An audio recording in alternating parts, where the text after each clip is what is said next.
Olá! Esse vídeo faz parte do ciclo de palestras, um projeto do PET Matemática da UFSC. Nesta palestra, teremos o professor Douglas Gonçalves, da UFSC. Fiquem com a palestra e bons estudos! Bom, pessoal, muito bom dia, boa tarde ou boa noite. Meu nome é Douglas Gonçalves, sou professor aqui do Departamento de Matemática da UFSC. Vou falar um pouquinho aqui sobre um assunto que tem a ver com uma das minhas áreas de pesquisa, né, que é a área de otimização, mais especificamente algoritmos ou métodos numéricos de otimização, tá? E vou falar um pouquinho sobre a convergência global de alguns algoritmos de otimização. Tá? Antes de mais nada, queria primeiramente agradecer, né, o pessoal aí do PET por organizar esse ciclo de palestras, tá? E parabenizar aí por essa iniciativa e por manterem, né, o ciclo de palestras mesmo durante esse período nosso conturbado, né, dessa pandemia. Tá? Então, agradeço aí o convite e vamos lá. Bom, como o título diz, né, eu vou falar um pouquinho sobre convergência global de algoritmos de otimização. Então, o título, apesar de um pouco assustador, né, a gente vai tentar desvendar o que ele quer dizer, tá bom? Então, primeiro eu tenho que falar o que é a otimização, que tipos de problema nós resolvemos, né, nessa área de otimização, tá? A seguir eu vou dar uma ideia de alguns algoritmos, né, de algoritmos mais simples, tá, para resolver alguns problemas de otimização. Depois eu vou deixar claro o que significa convergência global, o que eu quero dizer com isso. E por último, eu pretendo falar pouco. Eu estarei presente lá no chat, no lançamento desse vídeo, tá certo? E aí vocês podem fazer perguntas lá pelo chat, que eu irei responder com o maior prazer. Pré-requisitos, né, para entender um pouco desse assunto, né, são os cálculos, né, cálculo 1, cálculo 2, cálculo em uma e cálculo em várias variáveis. Noções de álgebra linear também são bem-vindas, tá? E um pouco de análise também se faz necessário, tá bom? Mas na medida do possível, eu vou relembrar aí alguns conceitos, tá bom? Para tentar deixar essa palestra o mais clara possível e o menos técnica possível. Apesar de que nós vamos passar, né, por algumas definições, teoremas e um esboço da demonstração dos principais teoremas. Bom, o problema que a gente vai tratar é esse daqui, tá? Em otimização, o que a gente se ocupa de fazer é tentar minimizar ou maximizar um funcional, tá? Que aqui a gente vai supor que é uma função f, que vai de Rn para R, e essa função f ela é continuamente diferenciável, tá? Aqui, Rn significa que eu tenho n variáveis de decisão, tá bom? E essas variáveis de decisão estão organizadas em um vetor x do Rn. Tá? Então, o objetivo é encontrar o menor valor possível desse funcional f de x, tá? Dentro do conjunto ômega. Tá? O x, o vetor de variáveis de decisão, ele deve estar dentro de um conjunto ômega. Tá certo? Esse conjunto ômega ele será chamado de conjunto viável ou conjunto factível, e se o x pertence a ômega, nós dizemos que x é um ponto viável, um ponto factível. Tá bom? Então, o que a gente quer encontrar é o menor valor de f de x para x pertencente a esse conjunto. Tá bom? Então, esse tipo de problema vocês já tiveram provavelmente uma noção lá no cálculo 1, né, com o estudo lá de pontos extremos, né, de uma função de uma variável, e aqui nós resolvemos um problema parecido, só que agora em várias variáveis. Né? Eu tenho n variáveis de decisão, tá? Então nós vamos estar trabalhando no Rn. E esse ômega, como eu disse, é um subconjunto não vazio do Rn. Tá? Em um primeiro momento, a gente pode pensar que ele é o próprio Rn. Nesse caso, quando o conjunto viável é todo o espaço vetorial em questão, então nós dizemos que temos um problema de otimização irrestrita ou sem restrições. Tá? Bom, mas afinal de contas, o que significa resolver esse problema de otimização? Tá? Aqui está escrito minimizar com respeito a x, a função f de x. SA significa sujeito a x pertencer ao conjunto ômega. Então, uma solução x estrela desse problema é um vetor do Rn, tá, que pertence a ômega, é um ponto de ômega, tal que o valor da função nesse ponto é menor ou igual que o valor da função em qualquer outro ponto de ômega. Então, essa é a definição de um minimizador, tá, ou uma solução desse problema aqui de cima. Tá, no caso, a gente chama, né, x estrela de um minimizador global da função f. Tá certo? Nem sempre é possível encontrar um minimizador global da função, tá? É um problema muito difícil em geral. e muitas vezes a gente se contenta em encontrar um minimizador local, que seria, né, uma definição muito parecida com a anterior, seria um ponto do conjunto viável cujo valor funcional é menor ou igual que o valor da função em qualquer outro ponto do conjunto viável, interseção com uma bola de centro em x estrela e raio epsilon suficientemente pequeno. Tá? Ou seja, ele é o menor valor que ele é o ponto no qual a f obtém o menor valor possível dentro dessa bola de centro em x estrela e raio epsilon, interseção com o conjunto viável. Tá? Então, nesse caso, a gente tem o conceito de minimizador local. Tá? Bom, e como que a gente resolve um problema desse tipo? Tá? Então, em geral, na maior parte dos problemas, não existe, tá, uma fórmula fechada, ou você não consegue encontrar uma solução analítica, tá, para qualquer que seja o seu problema de otimização. Tá certo? Até porque, você olhando de um ponto de vista bem frio, né, e calculista, essa condição aqui, né, que diz que a sua f de x estrela tem que ser menor ou igual que f de x para todo x em ômega, então você teria que comparar o valor em x estrela com o valor da f em qualquer ponto de ômega. Tá? Então você tem que tomar cuidado para isso. De vez em quando, dependendo da expressão que tem a f, tá? E da expressão que tem o ômega, às vezes você consegue mostrar realmente que naquele ponto o valor funcional é o menor possível. Mas, em geral, isso não ocorre em ocasiões práticas, em problemas práticos. Tá? Bom, já que você não tem uma fórmula fechada para resolver esse tipo de problema, então a gente recorre aos chamados métodos iterativos. Né? Então, você começa com um ponto inicial x0, que pertence ao conjunto viável, e você tenta gerar uma sequência de pontos, né, xk, tá certo? De modo que essa sequência, se possível, convirja a um minimizador, melhor se for um minimizador global, né, que é essa definição aqui dessa linha, mas às vezes um minimizador local já serve. Né? Bom, o tipo de algoritmo que nós vamos discutir nessa palestra são algoritmos que a gente chama algoritmos de busca direcional. Né? Então, como é que funciona? Bom, dado um ponto atual xk, tá, o próximo ponto que você vai considerar na sequência é dado por xk mais tk dk, em que dk é um vetor, ou seja, é uma direção em Rn, tá certo? E tk é um escalar, que a gente chama de tamanho de passo. Tá? E os algoritmos de descida, em geral, a cada iteração, ou seja, a cada iteração k, você, a partir do ponto atual xk, determina uma direção dk, na qual o valor da sua função f decresça, e aí você escolhe um tamanho de passo adequado para andar naquela direção. Isso te dá um novo iterado xk mais 1. Tá? Então, esse esquema aqui gera uma sequência xk, de índice k, tá bom? E você espera que essa sequência tenha esse comportamento aqui, ou seja, que o valor funcional na próxima iteração seja menor que o valor funcional na iteração atual. Né? Afinal de contas, você está minimizando o seu funcional, então você espera que a sua sequência gerada ela reduza, né, o valor da função objetivo à medida que as iterações passam. Tá? E você espera, é claro, né, sendo otimista, que essa sequência xk convirja, né, para o x estrela, que é um minimizador do problema. Porém, nem sempre isso acontece. Tá? Em geral, o que a gente vai discutir nessa palestra é que a sequência xk, você não tem garantias de convergência dessa sequência, tá, para algoritmos desse tipo, a menos que você use hipóteses muito fortes, tá certo? Sobre a função f, sobre essas direções dk e sobre o conjunto viável ômega. Tá? E, em geral, o que a gente consegue mostrar é que, se a sequência xk possui um ponto limite, tá, esse ponto limite é estacionário. Ou melhor dizendo, a gente mostra que todo ponto limite da sequência xk é um ponto estacionário para o problema. Eu já vou definir daqui a pouco o que significa ser um ponto estacionário. Né? Bom, muito bem. Bom, no caso do cálculo 1, né, vocês viram, por exemplo, que os pontos críticos da função são aqueles nos quais a derivada da função é igual a zero. Né? E isso vem um pouco para o caso de otimização em várias variáveis. Né?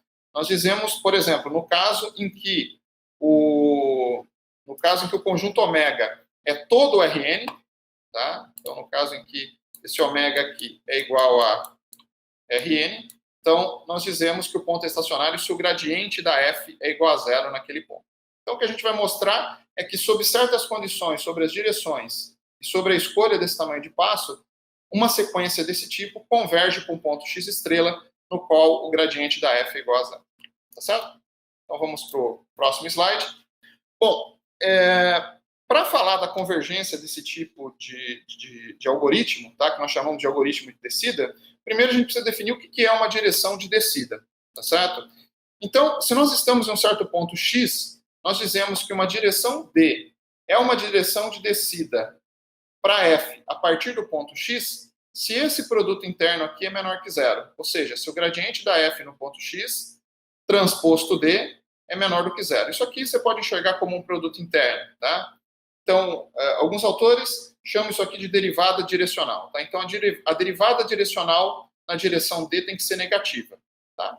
Bom, o que significa isso? Bom, isso significa o seguinte, ó, digamos que você está aqui no ponto x, tá bom? Essas daqui, essas orelhas que aparecem aqui, são as curvas de nível da sua função que você quer minimizar, tá? Quanto mais para dentro tiver essa curva de nível, menor o valor da função, tá bom? Então, o minimizador dessa função, eu não sei onde está, mas, sei lá, deve estar em algum lugar por aqui, tá bom? Mas suponha que você está nesse ponto x. Nesse ponto x você tem o vetor gradiente apontando para cá, né? Lembra que o gradiente ele é ortogonal às curvas de nível e ele aponta na direção em que a função cresce, tá? Na direção em que o valor funcional cresce, pelo menos localmente, tá bom? Então, se você está nesse ponto x e para cá a função cresce, você quer mais é andar na direção contrária do gradiente, né? Porque você quer decrescer o valor da função, tá? Então, por exemplo, aqui a função vale C1, tá? E aqui ela vale C2, e o C2 é menor do que C1. Então você quer andar para cá, tá? De preferência aqui, né? Que vale C3, por exemplo, tá? Que é menor que C2. Bom, então o que você faz? Você toma uma direção D, tá? Cujo ângulo em relação ao gradiente é maior que 90 graus. Isso vai implicar que essa direção D tem um ângulo em relação ao menos gradiente, né? O menos gradiente é também conhecida como direção de máxima descida, tá? Então você toma uma direção cujo ângulo em relação ao menos gradiente é menor que 90 graus. E isso daí vai assegurar que você consegue decrescer o valor da função nessa direção se você escolher um tamanho de passo apropriado. Então aqui nesse exemplo, ó, a gente escolheu essa direção D, tá? Ela satisfaz essa condição, ela é uma direção de descida, o ângulo com o gradiente é maior que 90 graus, tá? Então isso significa que se você andar nessa direção, existe um tamanho de passo apropriado. Então, aqui seria x mais d. Você cairia nesse ponto. Opa, nesse ponto, o valor funcional é maior do que aqui. Mas aí você volta, né? Você anda nesse segmento, retornando em direção a x. Então, o que a gente consegue mostrar é que, para um tamanho de passo alfa, né, eu estava usando a letra t, né? Um tamanho de passo t suficientemente pequeno, o valor funcional é reduzido. E isso é que acontece, por exemplo, né? Qualquer valor daqui até aqui, eu reduzo o valor da função. Tá bom? Bom, e por que acontece isso? Bom, para isso, vocês têm que lembrar lá de cálculo 2, né, da aproximação de Taylor, tá certo? Então, se a gente considerar uma expansão de Taylor de ordem 1, ou seja, eu vou aproximar até os termos envolvendo a primeira derivada, tá? Então, a função f de x mais td, ela é igual a f de x mais t, aquele produto interno, né, do gradiente com a direção, e por hipótese, a gente está supondo aqui que é negativo, tá? Mais um termo de erro de aproximação, que ele vai para zero mais rápido que t. Esse ozinho de t significa isso, né? Esse termo vai para zero mais rápido que t. Isso significa que se você dividir por t e tomar o limite com t indo a zero, isso aqui vai para zero, tá bom? Então, com isso, você consegue mostrar que existe um t positivo para o qual o valor da função no ponto x mais td é menor que o valor da função no ponto atual x. Então, com isso, você melhorou o valor funcional, você diminuiu o valor funcional. Tá legal? Então, os métodos que são baseados em direções de descida, eles têm esse comportamento, né? A iteração é definida dessa forma, como eu falei. Você dá um chute inicial, um ponto inicial x0, tá bom? E a partir de x0 você constrói a sua sequência iterativamente, né? Por essa relação de recorrência, você pega o ponto atual xk, determina uma direção d de descida, satisfazendo essa propriedade, e escolhe um tamanho de passo tk apropriado. Isso vai gerar o próximo ponto da sequência, que seria o xk mais 1. Tá? E por conta da direção c de descida, você sabe que vai existir um tk, tal que o valor da função no próximo ponto é menor do que o valor da função no ponto atual. certo? Desde que o gradiente naquele ponto seja diferente de zero. Tá bom? Se o gradiente em um determinado ponto for igual a zero, o algoritmo para, tá, e declara que você encontrou um ponto estacionário, né? Bom, nem sempre um ponto estacionário é a solução do problema, até porque, por exemplo, em problemas de otimização irrestrita, né, onde a sua função é uma função de classe C2, se você tem um ponto xk onde o gradiente é zero, esse ponto é um ponto estacionário, mas ele pode ser tanto o minimizador quanto o maximizador, ou um ponto de cela. Tudo vai depender do comportamento das derivadas segundas, né, ou seja, vai depender aí do comportamento da hessiana da sua função objetiva, da matriz hessiana. Mas não vamos entrar em detalhes aqui, aqui nós vamos estar contentes, tá, em encontrar um ponto tal que f de x, gradiente da f de x naquele ponto seja igual a zero. Tá? Então, esse protótipo de algoritmo aqui gera uma sequência, tá certo, que ela é decrescente no valor funcional. Tá? E aí a gente se pergunta, será que isso é suficiente para garantir que a sequência converge a um ponto no qual o gradiente é igual a zero? Bom, e a resposta é não. Então, uma sequência que tem esse decréscimo simples, tá? Ou seja, simplesmente que f de xk mais 1 é menor do que f de xk, você não consegue provar que essa sequência converge a um ponto estacionário. Na verdade, você encontra contra-exemplos para isso. Então, aqui está um contra-exemplo. Eu não vou entrar aqui no detalhes de como essa sequência foi gerada, mas o que eu quero destacar aqui está a função objetivo, que eu quero minimizar. Essa aqui é uma função de uma variável, tá? Deve ser a função aqui, x ao quadrado menos 1, ou algo do tipo, tá? Bom, alguma coisa parecida com isso, tá? E aqui essa sequência, ó, a gente sai do x0 com esse valor funcional e salta aqui para o x1. No x1, o valor da função, que é esse ponto aqui, é menor do que o valor da função em x0. Então, você teve o decréscimo que você queria. Aí do x1 você vai para x2 e aí você tem um valor funcional menor ainda. Né? Então, aparentemente, você fala assim, você fica animado, né? Poxa, eu estou diminuindo o valor da função objetiva. No entanto, é possível mostrar que existe uma sequência que tem esse comportamento, mas que não converge, que tem dois pontos de acumulação, que seria, por exemplo, aqui, um pouquinho depois do 1 e um pouquinho antes do menos 1. Tá certo? Então, essa sequência tem dois pontos de acumulação, por isso ela não é convergente, e nenhum desses dois pontos de acumulação, em nenhum deles, a derivada da função é zero. O gradiente da função é zero. Na verdade, o gradiente dessa função, ou a derivada dessa função, seria zero, apenas aqui no x igual a zero. Mas essa sequência, apesar de diminuir o valor da função a cada iteração, ela fica aqui, né, pipocando entre dois pontos e não converge.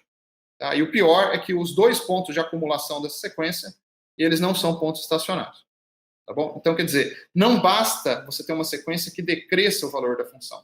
Tá? O decréscimo simples, ele não é suficiente. Então, nós precisamos de um decréscimo substancial. Bom, esse decréscimo substancial é dado por uma condição mais forte que a anterior. Né? Anteriormente, a gente só pedia que a f no novo ponto fosse menor do que a f no ponto atual. Tá? Agora, a gente vai pedir algo um pouco mais forte, que é conhecido como condição de Armijo. Tá? Então, dado um ponto xk e uma direção de descida dk, ou seja, uma direção que faz um ângulo maior que 90 graus com o gradiente, tá? Nós dizemos que a condição de Armijo é satisfeita se você é capaz de escolher um ponto tk, que deveria ser tk também, tal que o valor da função no novo ponto, que é o xk mais tk dk, é menor ou igual que o valor da função nesse ponto aqui, mais esse termo, que na verdade é um termo negativo, né? Porque a direção é de descida. Então, esse produto interno aqui é menor do que zero. Então, você pede que o valor da função no novo ponto seja menor ou igual, não apenas que o valor da função, mas que o valor da função menos um peteleco. Tá? E esse peteleco é proporcional à derivada direcional. Tá? Então, essa condição aqui é a condição de Armijo. Esse parâmetro sigma que aparece aqui é o quão proporcional que eu quero que o decréscimo seja à derivada direcional. Tá? Para ilustrar melhor isso daqui, vamos para o próximo slide. Tá certo? Então, agora, veja, nós temos o xk, a direção dk é dada, e eu estou procurando um tamanho de passo tk que satisfaça aquela condição do slide anterior. Aquela condição do slide anterior pode ser escrita também dessa maneira aqui. Tá? Você pode escrever a condição de Armijo dessa forma. Tá legal?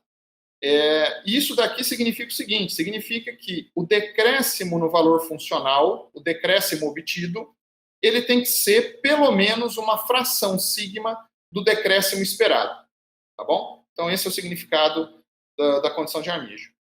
Graficamente, o que a gente pode mostrar é o seguinte, quais que seriam, aqui nesse gráfico, essa função que está aqui, descrita por essa curva, tá? Ela é nada mais, nada menos que a função f de xk mais t dk. Tá? Então, você pode enxergar isso daí como se fosse uma função auxiliar, né? Esse gráfico aqui dessa função que está aqui, então, deixa eu ver se eu consigo desenhar mais ou menos, seria a sua f de xk mais t dk. Tá bom? Isso daqui você pode enxergar como se fosse uma função simplesmente de t, uma função de uma variável. Você pode chamar de uma função auxiliar, sei lá, φ de t. Tá? Então, o gráfico da φ de t está aqui, essa curva. Tá? Em zero, ela vale, né, quando t é zero, isso é f de xk. Tá bom? Na verdade, o gráfico que está aqui está sendo o gráfico da diferença, né? Dessa diferença que está aqui, porque quando t é igual a zero, vale zero. Então, aqui tem um menos f de xk. Bom, não dá mais para escrever aqui, mas vocês entenderam. Tem um menos f de xk. Tá bom? Muito bem. Então, o que essa condição aqui quer dizer? Bom, a reta sigma gradiente da f de xk transposto dk é essa reta aqui. Se você multiplica, isso aqui é negativo, né? Porque esse produto interno é menor que zero, tá? E se você multiplica isso daqui, então, por um número sigma que está entre 0 e 1, você levanta a inclinação dessa reta. Tá? E o que a condição de Armijo pede é o seguinte, eu quero um tamanho de passo t, aqui no desenho está escrito alfa, mas isso aqui seria o t, tá? Eu quero um tamanho de passo t, tal que essa função φ de t, ela fica por baixo dessa reta sigma t gradiente da f de xk dk. Então, os tamanhos de passo admissíveis seriam esses daqui, nesse intervalo e nesse intervalo, onde o valor funcional, que é esse daqui, tá, fica abaixo do valor dessa reta. Então, nós dizemos que nesse intervalo você tem um decréscimo suficiente aí, né, ou a condição de Armijo é satisfeita. Uma maneira de você determinar, dado xk e dada a direção dk, uma maneira de você determinar um t que satisfaça a condição de Armijo é simplesmente você, por exemplo, reduzir o tamanho do passo pela metade. Então, por exemplo, você poderia chutar, digamos que você chutou o t igual a 1, digamos que esse ponto aqui seria o tamanho do passo t igual a 1. Opa, aqui nesse tamanho de passo t igual a 1, o valor funcional, ó, ele está por cima da reta que a gente gostaria. Então, ele é rejeitado. Olha, isso aqui não serve. Aí, o que você faz? Bom, você pega esse passo e divide por 2. Quando você dividir por 2, você vai cair, sei lá, se aqui é o 1, digamos que a metade caísse aqui, tá? Aqui é o t igual a meio, tá bom? Então, você reduziu o tamanho de passo e caiu num ponto onde, opa, o valor funcional ainda está por cima dessa reta. Então, eu não satisfiz a condição de Armijo. Reduzo novamente o tamanho de passo. Pego, por exemplo, t igual a 1/4.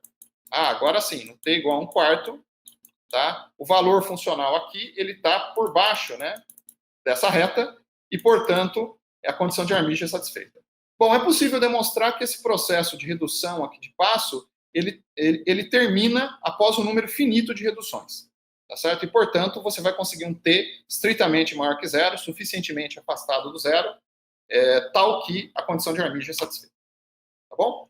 Então, legal. Agora, será que com a condição de Armijo a gente consegue mostrar que a sequência xk gerada pelo meu algoritmo de direções de descida converge a um ponto estacionário, ou que pelo menos, né, todo ponto limite dessa sequência é um ponto estacionário? Bom, e a resposta é ainda não. Tá? Então, que fique claro aqui que apenas pedir a condição de Armijo, né, não basta. Tá? Apenas Armijo não basta. Então, você precisa... Bom, aqui está o contra-exemplo, tá? E é um contra-exemplo unidimensional ainda. Estou ainda usando função, né, dando contra-exemplos para mostrar que a sequência pode não convergir a um ponto estacionário, tá? Tudo isso em dimensão 1, tá certo? Então, aqui, esse é um exemplo, aqui a gente considera a função x ao quadrado, tá certo? E a sequência que a gente vai gerar é essa. Você vai tomar o xk como sendo 1 mais 1 sobre 2 elevado a k. É fácil ver que quando k vai para infinito, essa sequência converge a 1. Aqui você vai tomar o tamanho de passo tk igual a 1. Tá? A direção ela vai ser definida pela diferença de xk mais 1 menos xk. e você pode tomar o sigma igual a meio. Sob essas condições, você pode verificar essa desigualdade que está aqui, e essa desigualdade que está aqui é exatamente a condição de Armígio. Então, a gente mostra que para essa sequência, a condição de Armígio é satisfeita, que as direções geradas desse jeito são direções de descida, ou seja, o produto da derivada com essa direção vai ser negativo. A condição de Armígio é satisfeita, o tamanho do passo t igual a 1, porém, o que acontece com essa sequência? Ela converge para o ponto 1. E o ponto 1 não é o minimizador dessa função. Aliás, o ponto 1 não é um ponto estacionário dessa função. O único ponto estacionário seria aqui a origem. Tá? Então, infelizmente, você pedir apenas a condição de Armígio não basta. Tá? Qual que foi o problema com essa sequência gerada aqui por esse algoritmo? O problema dessa sequência gerada aqui com esse algoritmo é que essa direção, o tamanho dessa direção, né, em módulo, ela está indo para zero, mesmo você estando longe, relativamente longe do ponto estacionário. E isso não pode acontecer. Tá? Então, às vezes, os passos pequenos eles são inevitáveis, mas é inadmissível a gente tomar passos pequenos se nós estamos longe da solução. Tá? Então, uma maneira de contornar esse problema, tá certo?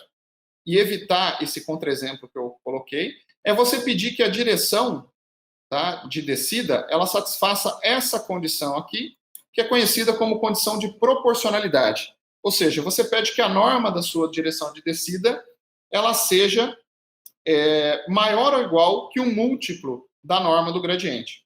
Com isso, se a norma do gradiente está longe de zero, você espera que a norma da sua direção também esteja longe de zero. Isso daqui é suficiente para eliminar esse tipo de contra-exemplo. Tá? Então, com Armígio e proporcionalidade, a gente consegue aí, eliminar esses contra-exemplos unidimensionais.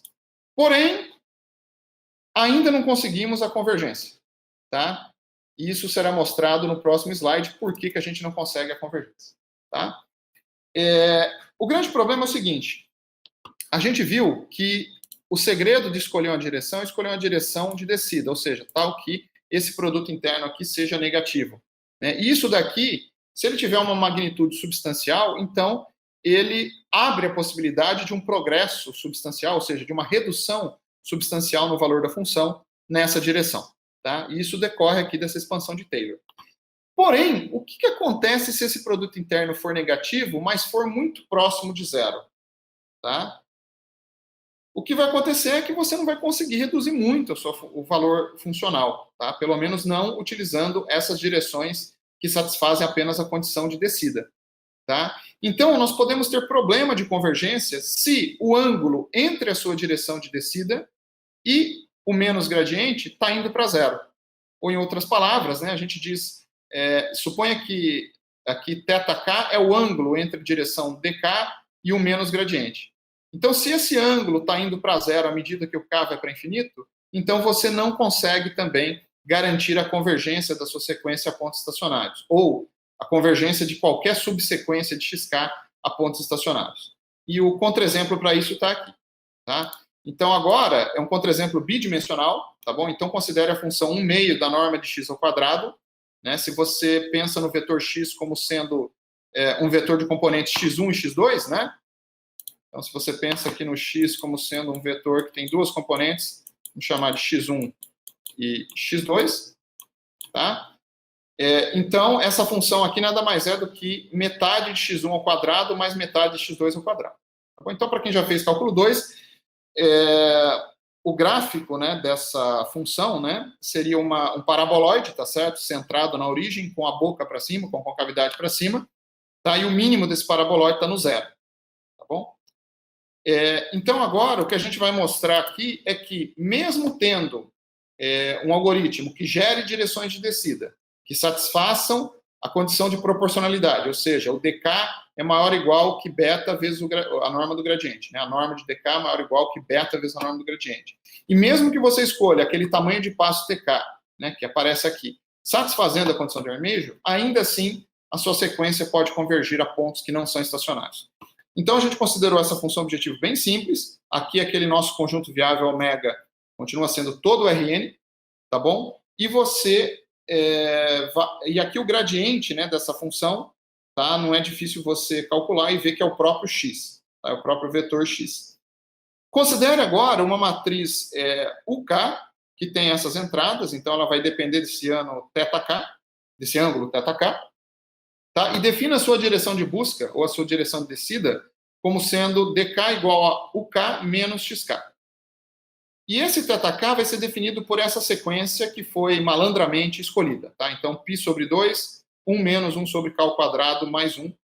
E aqui, se a gente considerar o beta daquela condição de proporcionalidade igual a 1, você consegue mostrar que a norma de dk ela é igual à norma do gradiente de xk e, portanto, ela satisfaz a condição de proporcionalidade com beta igual a 1. Tá? Mais ainda, se você escolher, né, para qualquer sigma entre 0 e 1, tá certo? Você consegue mostrar que, se você escolhe aquele tamanho de passo tk entre qualquer número, entre 0 e esse outro número aqui, que é o que a gente vai chamar de cosseno de θk, tá? A condição de Armígio satisfeita. O que está aqui em cima, nessa desigualdade, é a condição de Armígio. Tá? Então, você gerou uma sequência, tá bom? Que satisfaz proporcionalidade, satisfaz a condição de Armígio, mas que, porém, aqui, perdão, né? Usando esse tamanho de passo específico, tá? Usando esse TK aqui, que está nesse intervalo, tá? Usando esse tamanho de passo específico e começando no x0, deixa eu só voltar aqui, começando no x0 igual a 2, 2, que seria esse ponto aqui, olha o que acontece com a sequência gerada por esse método, que está usando direções descidas, satisfazendo a proporcionalidade e com tamanho de passos, satisfazendo a condição de Armígio.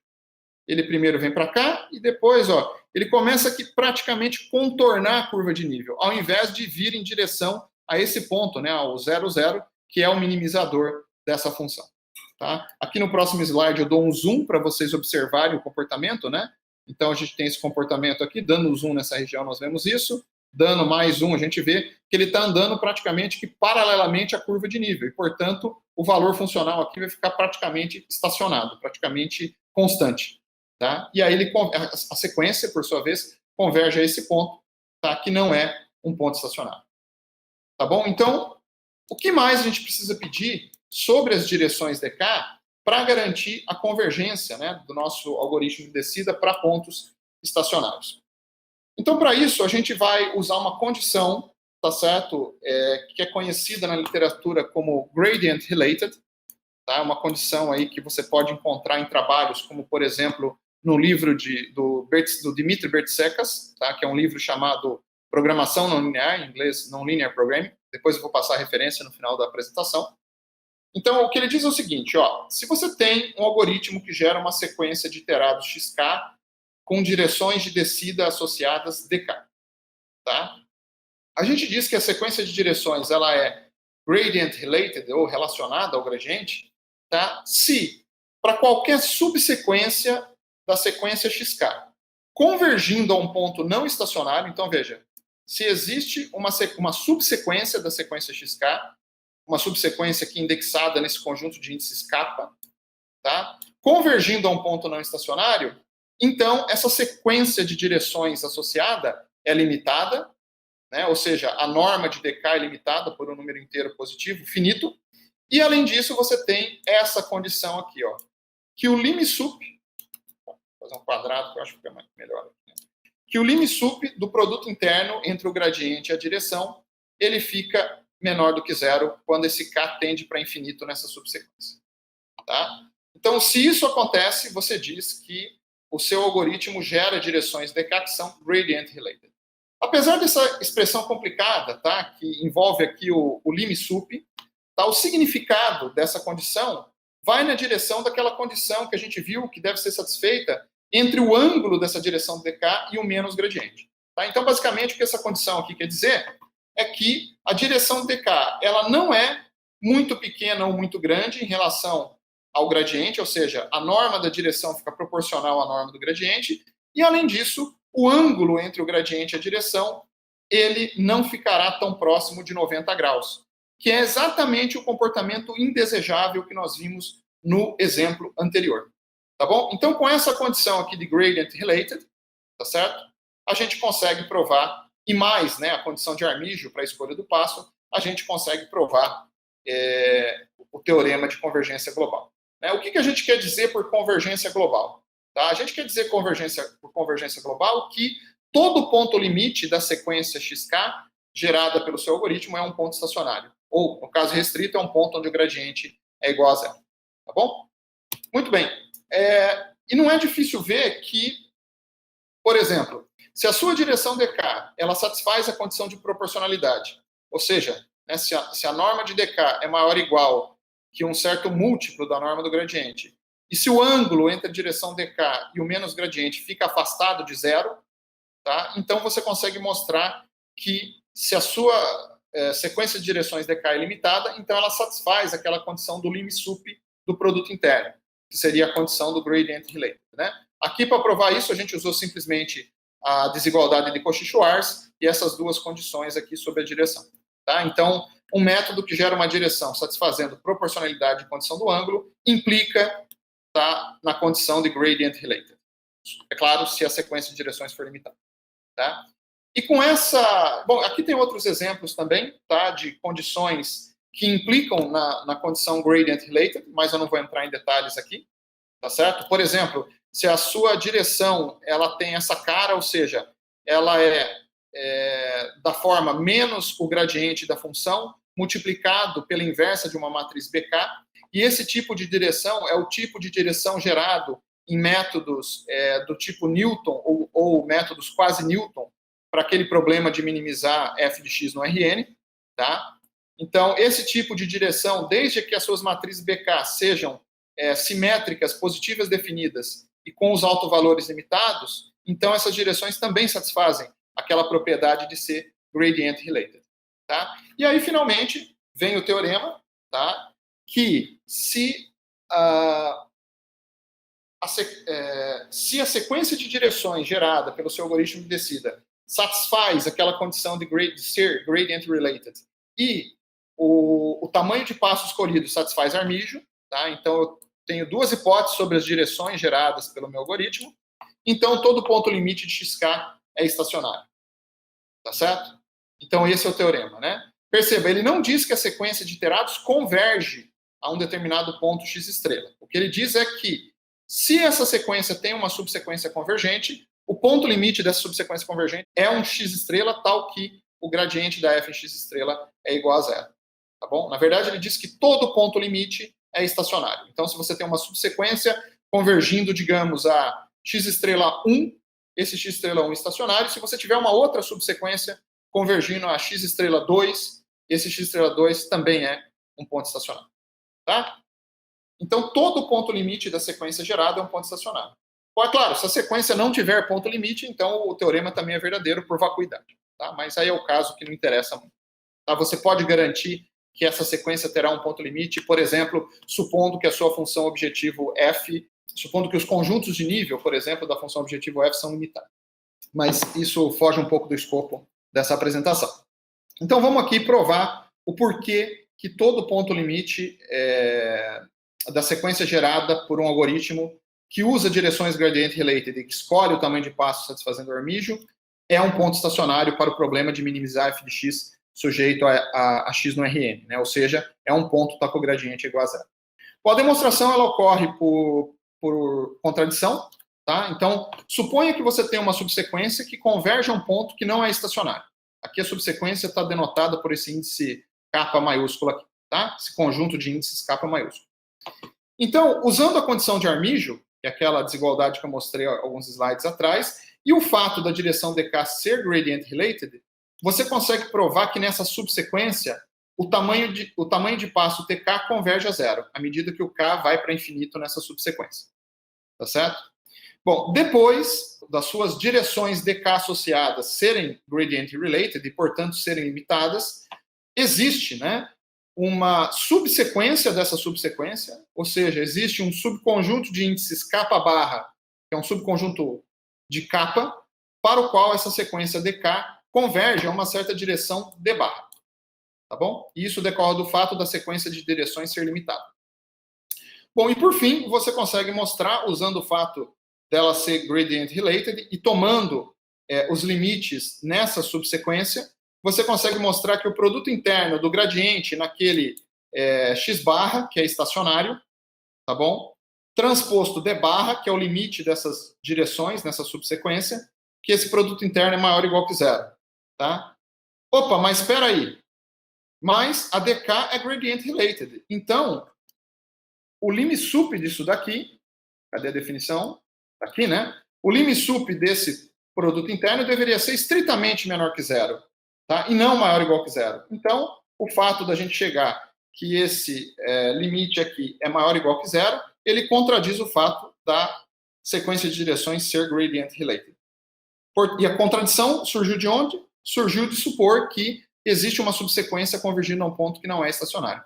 Portanto, a gente conclui que toda subsequência convergente da sequência XK, ela converge a um ponto estacionário, ou, como eu falei antes, que todo ponto limite da sequência XK, ele é um ponto estacionário. Tá bom? Então, se você tem um método que gera direções gradient related, tá? E que os tamanhos de passos são escolhidos usando a condição de Armígio, então, independente do ponto inicial x0, tá, você vai ter essa propriedade. Todo ponto limite da sua sequência será um ponto estacionário, portanto, um ponto onde o gradiente da sua função é igual a zero. Tá? Bom, parece pouco, tá? Mas esse resultado ele é o precursor de outros resultados.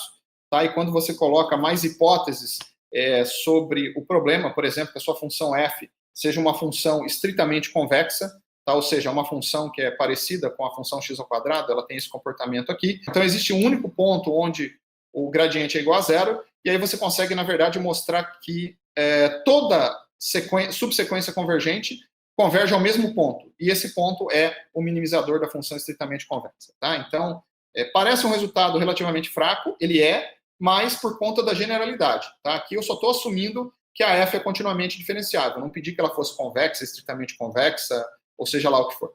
Tá? Ou fortemente convexa, melhor dizendo. Tá? Tudo bem? Então, no caso dela ser fortemente convexa, então você consegue mostrar aí que, na verdade, a sequência toda converge para a solução correta. Tá bom? Converge com um ponto estacionário. Mas no caso em que a função ela é fortemente convexa, se você tiver um ponto no qual o gradiente da fx estrela é igual a zero, então, na verdade, você tem um minimizador. Tá? Porque para funções fortemente convexas, a hessiana é positiva definida, e essa é a condição necessária para você caracterizar um minimizador local, que no caso de funções convexas também é o minimizador global, e portanto a solução do problema. Tá certo? Então, se você, resumindo, se você tem um algoritmo que gera direções gradient related e tamanhos de passo satisfazendo a condição de Armígio, você consegue a convergência global. Ah, mas que tipo de algoritmo satisfaz essas condições? Então, por exemplo, o método do gradiente, que toma a direção dk como sendo a direção de menos gradiente da f de x, ele satisfaz essas condições. Tá? Por exemplo, métodos do tipo quasi-Newton, como eu expliquei anteriormente, métodos que geram direções que têm essa cara, elas satisfazem também a condição de gradient related, desde que os autovalores dessas matrizes BK sejam uniformemente limitados, Quer dizer que você consegue mostrar essa desigualdade aqui, ou em outras palavras, você consegue mostrar que os autovalores da BK, eles são estritamente maiores que uma certa constante C1 positiva e estritamente menores que uma constante C2 positiva. Tá? Então, se você tem isso, então você também tem um método que gera direções gradient related. Tá bom? E o legal dessa definição de direções gradient related é que você também pode estender esse conceito para problemas com restrições, tá? E ter o mesmo teorema de convergência global para algoritmos para problemas com restrições, ou seja, problemas nos quais o conjunto viável ômega não é todo o Rn, mas é um subconjunto próprio do Rn. Bom, e é isso que eu vou tentar passar para vocês. Muito bem, então agora a gente muda, Anteriormente a gente queria minimizar uma função continuamente diferenciável f de x no Rn, ou seja, eu não tinha restrição nenhuma, o x poderia ser qualquer vetor do Rn, e agora a gente vai considerar um problema com restrições, ou seja, eu quero minimizar f de x, mas o x precisa estar em um conjunto ômega, um subconjunto próprio do Rn, e eu vou supor aqui que esse conjunto ômega é um conjunto convexo e fechado.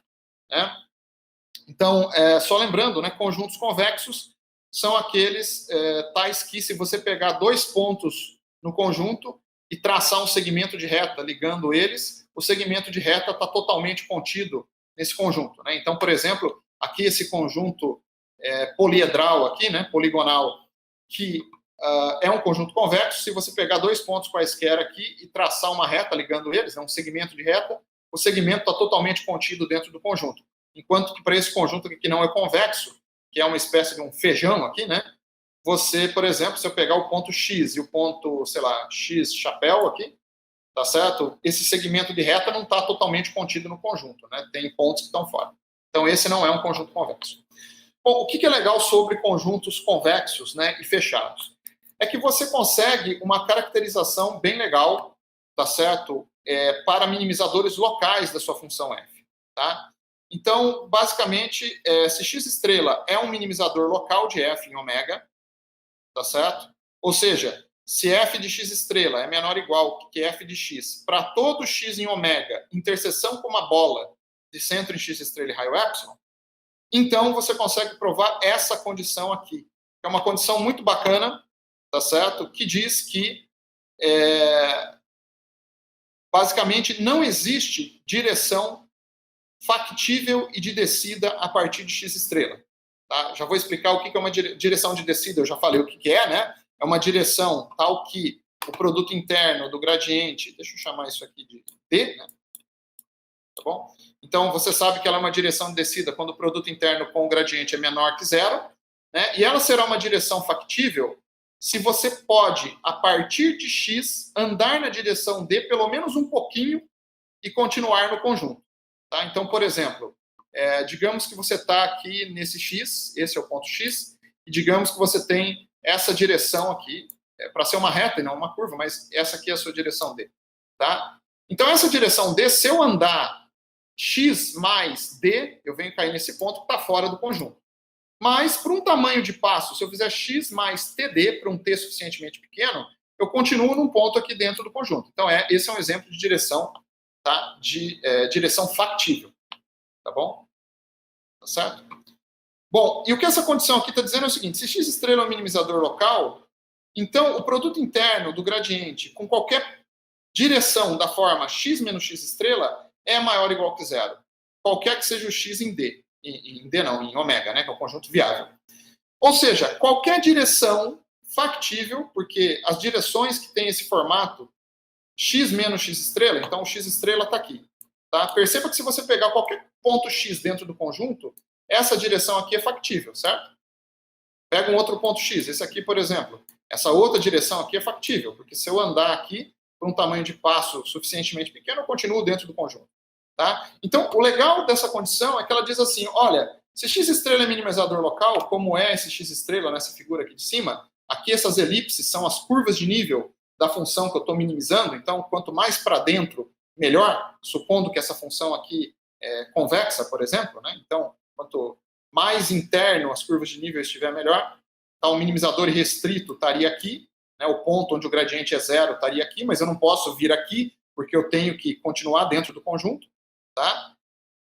Então, por exemplo, nesse ponto x estrela, o que você pode observar é que qualquer direção factível que você pegar, ela fará um ângulo menor do que 90 graus com o gradiente, ou um ângulo maior do que 90 graus do que o menos gradiente. Né? O menos gradiente ele aponta para cá.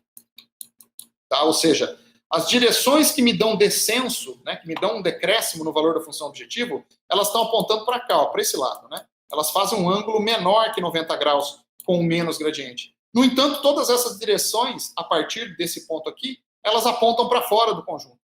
Então, nesse caso, eu estou num ponto estacionário. Tá? Então, na verdade, essa condição, que é uma condição necessária para um minimizador local de uma F em um conjunto convexo fechado ômega, ela é uma condição necessária de otimalidade. Tá? Então, vou colocar aqui, essa é uma condição necessária de otimalidade. Tá bom? E nós vamos dizer que um x estrela é um ponto estacionário para esse problema aqui de cima, exatamente se x estrela satisfizer essa condição necessária de otimalidade. Tá? Então, nós falaremos que x estrela é um ponto estacionário para o problema de minimizar f em um conjunto convexo fechado, quando x estrela satisfizer essa condição. Tá? Então, né, a condição é que não existe direção factível e de descida a partir de x estrela. Essa é a interpretação dessa condição que está aqui. E é importante você notar que isso aqui, que a condição do ômega ser convexo é importante, tá? Porque, por exemplo, aqui nós temos um contra-exemplo, tá? Esse x que está aqui, esse x estrela que está aqui, ele é um minimizador local da F nesse conjunto ômega, tá? Mas essa condição aqui não é satisfeita, tá certo? Tá? Mas essa condição aqui não é satisfeita. E isso não é satisfeito pelo fato desse ômega aqui, ele não ser um conjunto convexo, né? Esse feijão aqui, você vê claramente que o segmento que liga o x estrela a esse x chapéu, ele possui pontos fora do conjunto. Então, ele não é um conjunto convexo. Então, essa condição necessária é importante quando o ômega for convexo. Bom, não se esqueçam disso. A F não precisa ser convexa, basta ser continuamente diferenciada. Bom, só que, novamente, é uma condição necessária para minimizador local e não para minimizador global. Tá bom? Legal. Bom, e aí como é que ficam os métodos de direções de descida quando você tem um problema com restrições? Bom, quando você tem um problema com restrições, assim como eu comentei com vocês, além da direção ser de descida, ou seja, fazer um ângulo menor que 90 graus com menos gradiente, ela também precisa ser factível. Ou seja, você precisa ser capaz de, a partir de um ponto xk, andar um pouquinho, né? Ou seja, existe um tamanho de passo t barra maior do que zero, tá? Tal que todos os pontos da forma xk mais t dk estão no conjunto viável, né? Supondo que o seu xk já está no conjunto viável, né? Estão no conjunto viável para todo t suficientemente pequeno. Então, essa é a definição de direção factível. Tá? E aí o método de direção factível de descida, ele pode ser analisado também com um teorema muito parecido com aquele que eu apresentei para vocês para o caso de otimização sem restrições, tá? Bastando para isso que essas direções dk, que agora são factíveis e de descida, elas sejam direções do tipo gradient related. Tá? Aqui apenas uma observação que eu já comentei no slide anterior, que as direções factíveis, elas podem ser escritas nesse formato. Né? Se você está num ponto xk, você pode determinar uma direção factível a partir de xk, escolhendo um outro ponto x barra qualquer nesse conjunto ômega que é convexo. Se você escolhe um x barra qualquer nesse conjunto ômega que é convexo, você tem uma direção que é factível. Mas lembrando, né, além de factível, você gostaria também que ela fosse de descida, porque você quer, afinal de contas, minimizar. Você quer reduzir o valor da função f. Tá bom? Bom, e o teorema de convergência global, então, é o mesmo que o anterior. Eu não vou repetir a demonstração, porque, ela é muito parecida com o anterior, exigindo apenas uns cuidados adicionais ali, pelo fato que de agora o nosso x, né, a sequência xk, ela tem que estar dentro do conjunto viável ômega, então você parte de um x0 dentro de ômega, tá? E depois você garante, usando direções factíveis, que os demais termos da sequência vão continuar dentro do conjunto ômega, tá bom? Então, o teorema é o seguinte, né? Se a sua sequência usa direções factíveis e de descida, e essas direções são gradient related, e você escolhe o tamanho de passo na busca linear satisfazendo o critério de Arminius, né, que a gente discutiu no início dessa palestra, então todo ponto limite xk é estacionário. E agora lembrando que esse estacionário, quando você tem um problema com restrições, né, com essa restrição de que o ômega é um conjunto convexo fechado, ser estacionário significa isso daqui, né? Significa que a partir do x estrela não existe direção factível de descida, ou que o produto interno do gradiente em x estrela com x menos x estrela é maior ou igual que zero para todo x no conjunto viável, para todo ponto do conjunto viável. Tá bom? E não ser estacionário significa a negação disso, né? Lá nós dizíamos que para todo x no conjunto viável, o produto interno do gradiente de f de xk, x menos xk é maior ou igual que zero. A negação disso é que existe um xk barra no conjunto viável, tal que o produto interno é negativo. Tá bom? Então isso é que significa agora ser não estacionário. Tá? Então, de novo, né? A condição de gradient related para o caso com restrições, né? No caso em que o conjunto viável ômega é um conjunto convexo fechado, é muito parecida com a condição anterior, só que agora a noção de estacionariedade é diferente, né? Então nós vamos dizer que a direção, um conjunto de direções factíveis e de descida, ela é gradient related se existir uma subsequência convergindo a um ponto não estacionário x barra, e não estacionário significa isso, então o lim_sup, né, do produto interno do gradiente com as direções, ele é menor do que zero. Tá? E aí você pode provar um teorema muito parecido com o anterior. Tá bom? Aqui, de novo, para encerrar, vem a pergunta, né? Bom, mas que métodos para otimização irrestrita satisfazem essa condição das direções serem gradient related? Então, dois métodos muito clássicos em otimização irrestrita satisfazem esse tipo de condição. Um deles é o que a gente chama de gradiente condicional, tá? Que também é conhecido aí como método de Frank-Wolf, tá certo? Que ele faz o seguinte: a cada iteração, ele determina aquele ponto xk barra que eu comentei com vocês, né? E através do xk barra a gente determina uma direção factível de descida. Ele determina esse xk barra resolvendo esse subproblema a cada iteração, tá? Então, ao invés de minimizar a função, ele minimiza esse produto interno entre o gradiente no ponto xk e x menos xk, para x pertencente ao conjunto viável, e por hipótese o xk já está no conjunto viável. Tá bom? Então ele minimiza esse funcional linear no seu conjunto convexo fechado ômega. É claro que para esse subproblema estar bem definido, a gente precisa que o ômega seja um conjunto compacto, tá? Ou seja, que ele seja fechado e limitado, no caso do Rn. Tá bom? Porque senão, do contrário, esse problema pode não ter solução. Tá bom? Então, esse problema aqui, por exemplo, no caso em que o ômega é um poliedro, tá certo? Ou seja, um conjunto do Rn definido por restrições lineares de desigualdade. Nesse caso, esse problema aqui seria um problema de programação linear, um PL, tá? Que dá para você resolver usando aí métodos como o método simplex ou o método de pontos interiores. Tá? Então, ele resolve esse problema aqui, tá certo?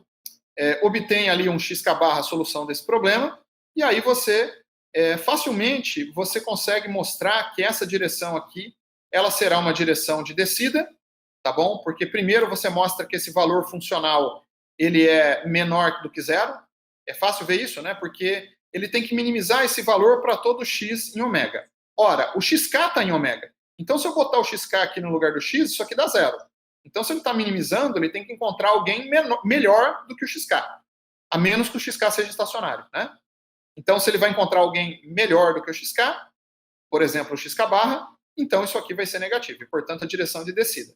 Como o xk barra está em ômega, né, a direção xk barra menos xk é também uma direção factível.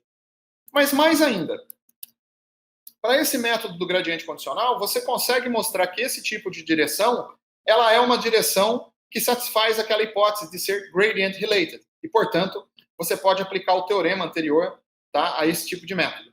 Para você ver que ela é uma direção gradient related, basta você considerar, então, uma subsequência convergindo a um ponto x-til não estacionário, tá certo? A gente tem, pela definição do subproblema, que o x-barra é a solução do subproblema. Então, o valor funcional no x-barra é menor ou igual que o valor funcional desse subproblema em qualquer x. Tá? Então, você tem isso daqui.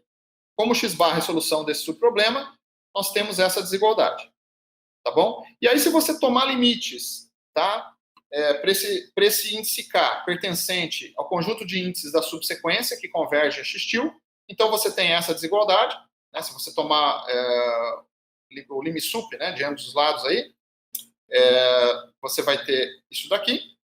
E para você provar que é gradient related, você nota que isso aqui é válido, essa desigualdade de cima é válida para todo x em ômega. Em particular, tá certo? Para o x que minimiza esse produto interno.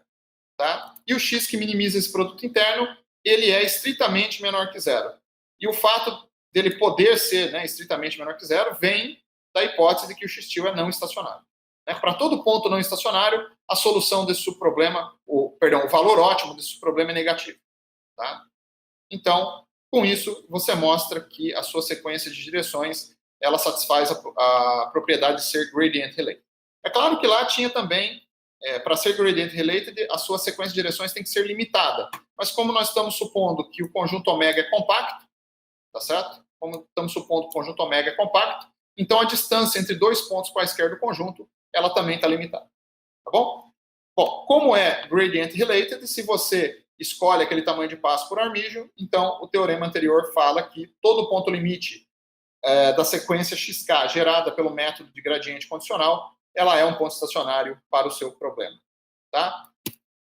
E um outro método, para finalizar, um outro método que também satisfaz essa condição de gerar direções gradient related, e também é um método muito clássico, né, em otimização, é o método do gradiente projetado. Tá bom?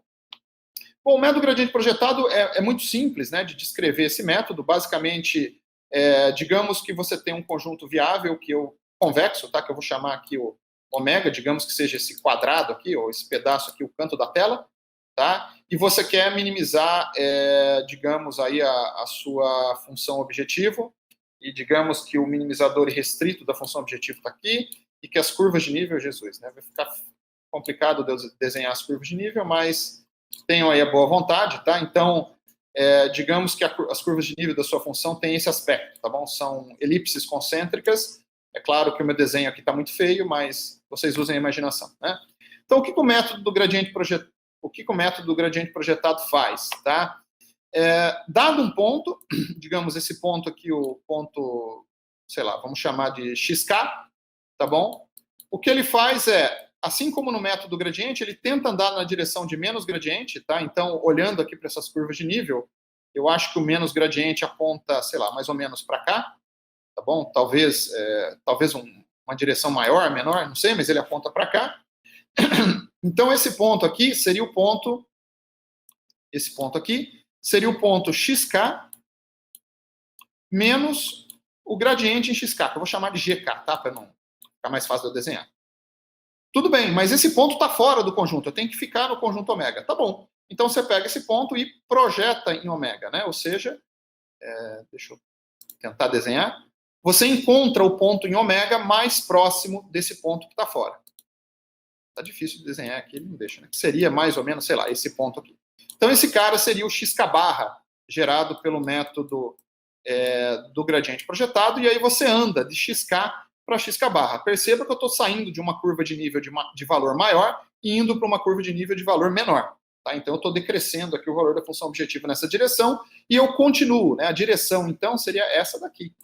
Tá? Essa seria a sua DK. Tá bom? E não isso daqui. Né? Mas essa é a ideia do método gradiente projetado. Eu ando como se eu estivesse no método gradiente restrito e depois projeto no conjunto viável. Tá bom? Então, isso aqui é o método gradiente projetado. Aqui eu coloquei, eu vou limpar agora isso aqui. Aqui eu coloquei um fator S, tá? Que você pode escalar o gradiente com um fator positivo, mas pode pensar que o S é igual a 1 para facilitar. Tá? Então, o XK barra, como eu disse, é a projeção no conjunto viável desse ponto. O que é a projeção? A projeção é o elemento do conjunto viável mais próximo disso daqui. Tá bom? Bom, e aí vem um resultado ali talvez de análise convexa ou análise funcional, enfim, que é o teorema da projeção, tá? Que diz o seguinte: se o seu conjunto ômega é um conjunto convexo, fechado e não vazio, tá? Então, o problema de projeção ele está bem definido e tem uma solução única. Ou seja, dado um ponto Z do Rn que você quer projetar, existe um único x no seu conjunto viável, que é convexo fechado, que minimiza a distância em relação a Z. Então, isso é a projeção. Além disso, você pode mostrar que a projeção ela satisfaz essa desigualdade aqui. Tá? Então, se você está projetando Z no conjunto ômega, e digamos que essa projeção é, então, o x estrela, você consegue mostrar que o ângulo entre Z e x estrela e o vetor x e x estrela é menor ou igual a zero, o produto interno, né, menor ou igual a zero para todo x em ômega. O que isso quer dizer? Isso quer dizer que, por exemplo, se o seu conjunto ômega é esse daqui, isso aqui é ômega, tá? Eu sei que a letra está feia, mas enfim, paciência. E digamos que você está projetando esse cara, é o Z em ômega, tá? Então o Z está aqui, e o x estrela é esse cara aqui, tá? Então, o que essa desigualdade diz aqui é que o ângulo entre esse vetor Z menos x estrela e o vetor x menos x estrela, em que x é qualquer cara do conjunto viável, então você pode pegar qualquer cara do conjunto viável, por exemplo, esse cara aqui, esse é o x e esse é o x estrela, isso aqui é uma direção, tá? Era para ser uma reta e não torta assim. O que ele diz é que o ângulo entre esses vetores é maior que 90 graus, é isso que essa desigualdade diz, e isso serve para qualquer x, qualquer ponto que você pegue no seu conjunto convexo fechado. Além disso, tem uma outra propriedade também, que não é tão difícil de demonstrar, que você pode demonstrar, é que a projeção como função aqui de z, tá? Como função do argumento aqui, ela é uma função contínua e não expansiva. Tá? Então você mostra essa desigualdade, né? Que a projeção de x menos a projeção de y em ômega é menor ou igual, né? A distância entre a projeção de x em ômega e a projeção de y em ômega é menor ou igual que a distância entre x e y, para todo x e y do Rn. E essas duas propriedades serão fundamentais para a gente mostrar que a direção, né, gerada pelo método do gradiente projetado, que seria a direção dk que eu expliquei, né, que é o xk barra que está aqui, né, menos xk, ela é uma direção gradient related. Tá? Aí você vai usar exatamente essas duas propriedades. Bom, então, de novo, né, para mostrar a convergência, a gente supõe que a gente tem uma subsequência, da sequência xk convergindo a um ponto não estacionário, tá? E aí você tem que, para mostrar que a sequência de direções do gradiente projetado é gradient related, você pega uma sequência de direções nessa subsequência, que a gente comentou aqui. A gente sabe que essa direção ela é limitada, porque a sequência de direções é convergente. Na verdade, você mostra, né, que a norma da dk ela é limitada, porque a sequência norma de dk converge a uma certa norma de d barra, e essa convergência você mostra pelo fato da projeção ser uma função contínua. Tá? Então, aqui a continuidade da projeção é importante, né? Se você pegar, por exemplo, xk barra menos xk, é a nossa direção dk. Tá? Então, se você tomar limites nessa subsequência, tá, você pode passar o limite aqui para dentro, porque a norma é contínua, tá? E aí você pode passar o limite para dentro da projeção pelo fato da projeção ser contínua, que foi a propriedade que eu mencionei com vocês agora há pouco, né? E aí você consegue mostrar isso aqui, que a norma de dk, a sequência de norma de dk, converge a norma desse vetor, que é um valor finito. Tá? E, portanto, você tem uma sequência convergente, toda sequência convergente é limitada, e, portanto, a sua sequência de direções é limitada. Além disso, se xk barra é solução do subproblema de projeção, a gente tem essa desigualdade, que é aquela propriedade que eu mostrei no slide anterior, tá? E essa propriedade é válida, né, para todo x em ômega. Em particular, eu posso pegar o x como xk. E quando eu coloco aqui o xk no lugar do x e faço umas contas, eu consigo mostrar isso daqui, que o produto interno do gradiente com a direção, ele é menor ou igual que um número negativo. Tá?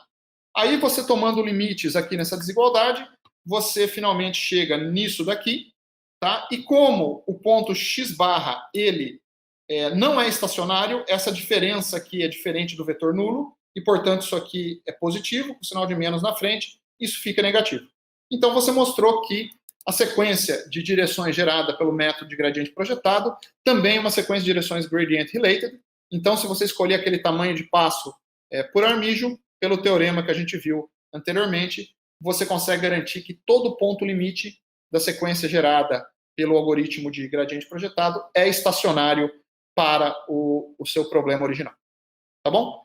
Lembrando que estacionário aqui significa dizer que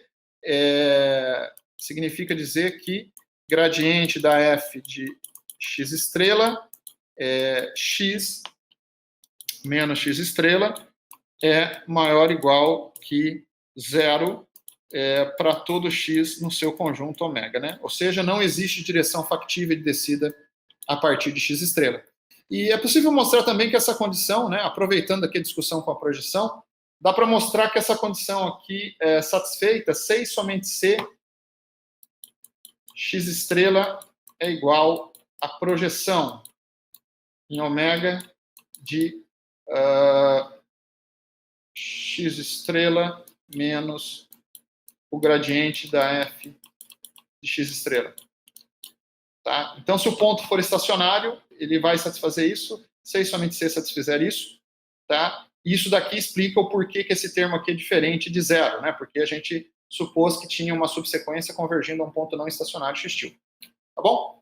Então, a gente pode aplicar o nosso teorema de convergência global para garantir, né, novamente, que todo ponto limite da sequência xk é um ponto estacionário para o seu problema.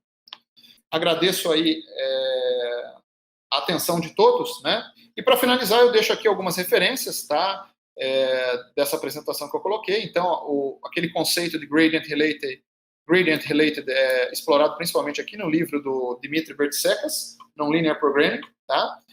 Um outro livro muito bacana para otimização numérica, tá? É o livro do Jorge Nocedal e do Stephen Wright, chamado Numerical Optimization, tá certo? E também destaco aqui um livro em português muito bom, tá? Que é o Métodos Computacionais de Otimização, que é um livro que foi escrito, né, foram notas, né, para um mini curso ministrado no Colóquio Brasileiro de Matemática, do INPE, em 95, mas provavelmente tem uma versão mais atual. É um livro escrito pelos professores José Mário Martins e Sandra Augusta Santos, lá do IMEC, da Unicamp.